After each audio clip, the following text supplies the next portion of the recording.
Bien, buenas tardes con todos. Muchas gracias por la invitación al Conservatorio de Música Vivaldi, por esta oportunidad nuevamente. El día de hoy vamos a hablar acerca de un tema bastante conocido, que se habla mucho acerca de este diagnóstico. Sin embargo, quizá hay algunos errores, algunas creencias que hay que desmitificar. Entonces, justamente esta presentación le he decidido titularla Más allá de una etiqueta diagnóstica acerca del autismo.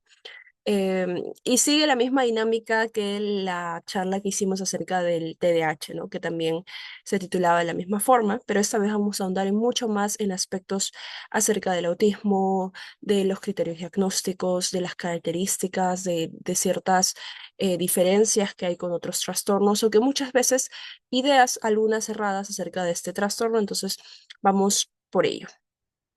Bueno, el objetivo de esta presentación, pues evidentemente es conocer las características, mitos, estrategias también relacionadas con el TEA, que también así se le conoce al autismo, o sea, trastorno del espectro autista. Y también reconocer la importancia de la música como una herramienta significativa en personas con autismo. Eh, entonces empezamos. ¿Qué es el autismo? Se habla mucho de ello, pero es necesario poder conceptualizarlo de una forma correcta. Entonces, el autismo como tal es un trastorno del neurodesarrollo que va a afectar o va a traer ciertas dificultades en la comunicación, la interacción social y el comportamiento.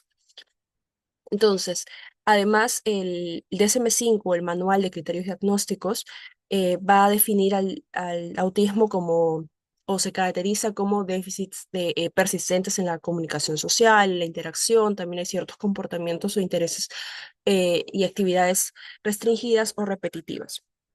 ¿No? Entonces también es importante recalcar que cada persona con autismo es única, entonces esto lo convierte justamente en un espectro, por eso es la palabra, ¿no? Trastorno del espectro autista, ya que este espectro, matices, eh, caracterizan a las manifestaciones y necesidades de las personas con ese trastorno. Entonces no va a haber dos personas con autismo idénticas, porque cada persona es única. Ahora, algunas características diferenciales.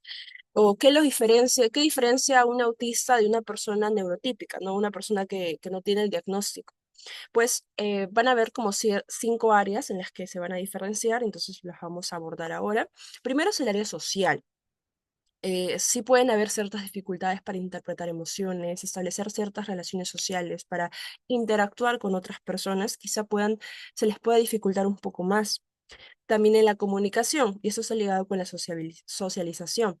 Es decir, si bien puede haber algún tipo de ausencia de lenguaje, ecolalia, que es la repetición constante de palabras, o un lenguaje también muy literal. O sea, para las personas que ya han adquirido el lenguaje, pueden tener dificultades para comprender de repente el sarcasmo, alguna entonación irónica quizás.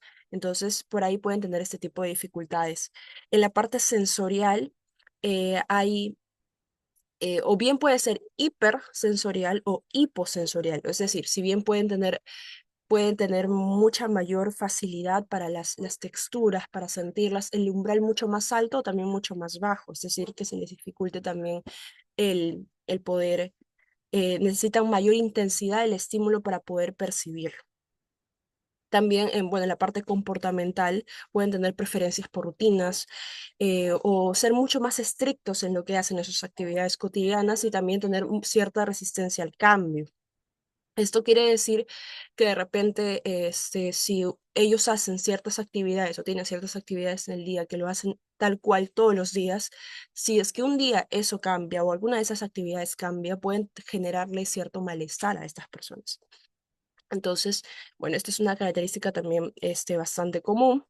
Y la última es pues la característica cognitiva. Si bien hay personas que tienen ciertas discapacidades intelectuales, otras pueden también tener altas habilidades en la parte de la cognición, del pensamiento, del razonamiento.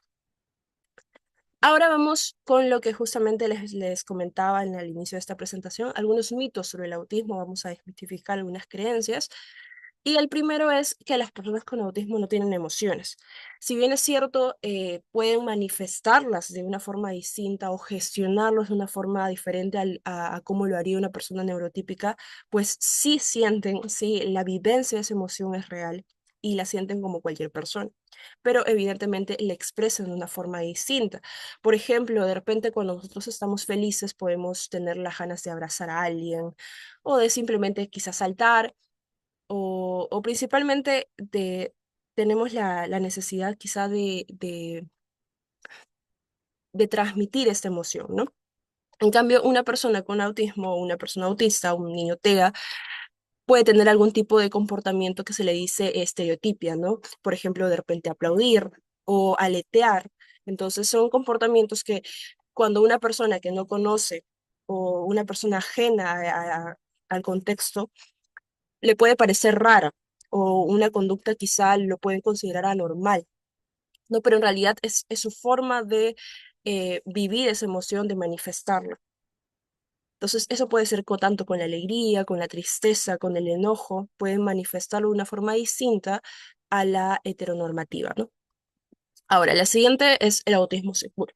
En realidad, esto es un mito porque en realidad no es una enfermedad, como lo venía diciendo, sino más bien es una condición permanente. Y justamente por eso es que algunas personas prefieren decir soy autista en lugar de decir tengo autismo, considerándolo más bien como una parte de su identidad, como algo integrado a sí mismo, que como algo que se tiene, no como algo que se pueda quitar simplemente.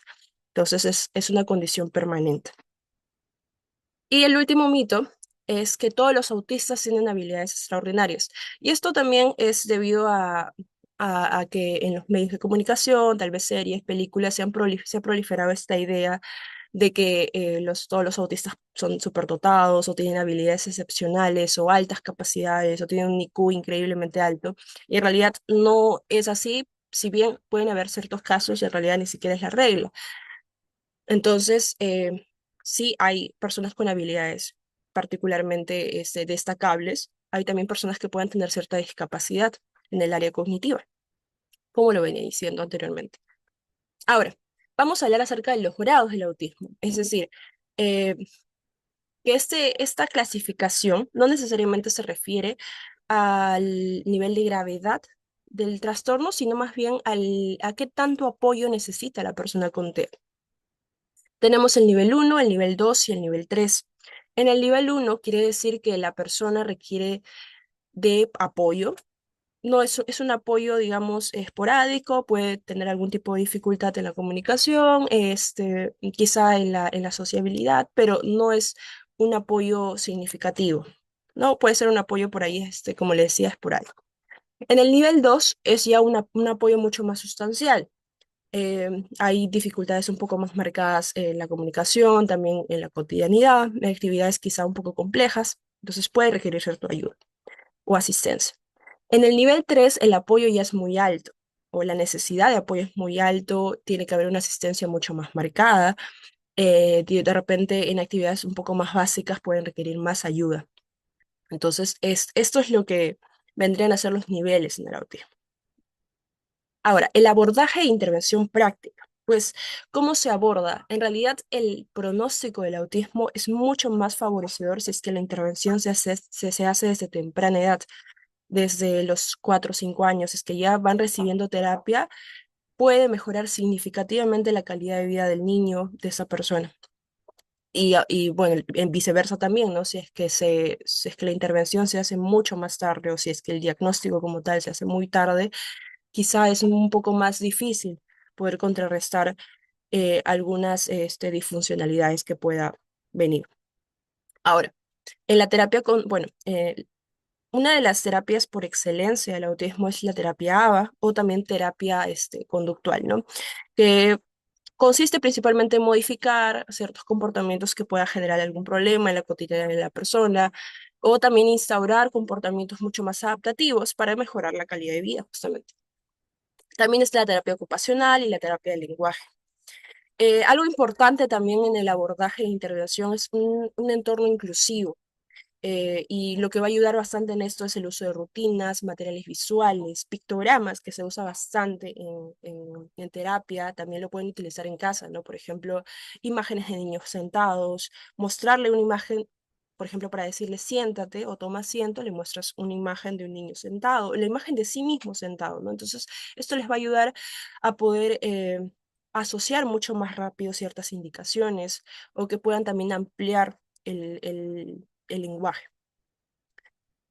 También es importante el poder fomentar la participación activa, porque a veces por el hecho de decir, ah, eres autista, entonces de repente tienes demasiadas limitaciones y se les encierra muchas veces en una burbuja y eso también los perjudica a la larga. Entonces es importante que se puedan integrar a la sociedad, que puedan integrarse a las actividades con otras personas, que puedan incentivar la interacción con otros niños y que no ponerle simplemente la etiqueta de eres autista, entonces vas a hacer, solamente puedes hacer esto, esto y esto de aquí, no. No, sino más bien poder incentivar esta participación activa. Y justamente de eso se trata la inclusividad. Y por último, la música como herramienta. Es una vía bastante importante para la regulación emocional, la comunicación no verbal. Y aquí vamos a ver, bueno, algunos beneficios, porque la música va a conectar emocionalmente al niño o al adulto también, brinda una estructura y promueve ciertas habilidades sociales, por ejemplo. Y en cuanto a los beneficios puntuales y específicos, va a mejorar mucho la atención selectiva, la atención dividida, la atención sostenida y también la comunicación, no verbal principalmente. También favorece mucho la regulación emocional, fomenta la inclusión y también la expresión, la manifestación de cómo se puedan sentir ellos mediante la música. Es muy importante y bueno, algunas estrategias para la enseñanza musical, o también puede ser enseñanza general, pues es implementar rutinas claras, establecer horarios consistentes donde ellos puedan tener en claro qué actividades van a hacer durante el día. También algunos refuerzos positivos. Es importante que podamos reforzar conductas que queremos que se mantengan en el tiempo. Importantísimo. También la adaptación del contenido, poder utilizar colores, materiales visuales, quizá estímulos que les puedan llamar la atención también, o algo también importante, es el entorno sensorial adecuado, es decir, que si bien hayan estímulos que lo puedan llamar la atención y que sean importantes para la enseñanza, pero que no haya una sobresaturación, ¿no? De repente demasiados estímulos visuales, sensoriales que puedan hacer que él se distraiga o dirija su atención a otras actividades que no sea la actividad central. Y finalmente, la atención individualizada, basarse en intereses, capacidades únicas, tomar en cuenta las características personales de esta persona para poder sacarle provecho y para poder potenciar estas habilidades que ya tiene el niño. Y bien, entonces bueno, acá tenemos algunas conclusiones. Sabemos entonces que el autismo es un trastorno complejo que requiere un enfoque multidisciplinario, que no es simplemente, digamos, esta característica y todos los niños con TEA van a tener estas características. En realidad no. Cada niño es distinto, cada niño con el diagnóstico es distinto y esto va a hacer que también el enfoque, el abordaje sea distinto en cada persona y que pueda personalizarse esta atención. Con este apoyo, con el apoyo adecuado, los niños con TEA también pueden desarrollar todo su potencial, pueden reforzar las habilidades que ya tienen. Y también importante, o me gustaría sellar esta presentación con bueno, con esta reflexión, ¿no? De que cada niño es único más allá de cualquier etiqueta diagnóstica que se le pueda dar. Y bien, aquí tenemos importante también las referencias bibliográficas, de donde se ha sacado la información. He tratado de que la información que les estoy dando sea lo más actualizada posible. Aquí están, bueno, influencia de la musicoterapia en la mejora de habilidades sociales en personas con trastorno del espectro autista. También los beneficios de la terapia musical en niños diagnosticados con trastorno del espectro autista. Se ha hecho una revisión sistemática. Estaría muy interesante que también lo puedan revisar. Y esto es evidencia, bueno, es información sustentada en evidencia científica. Y eso ha sido todo. Muchas gracias por llegar hasta aquí. Una buena tarde.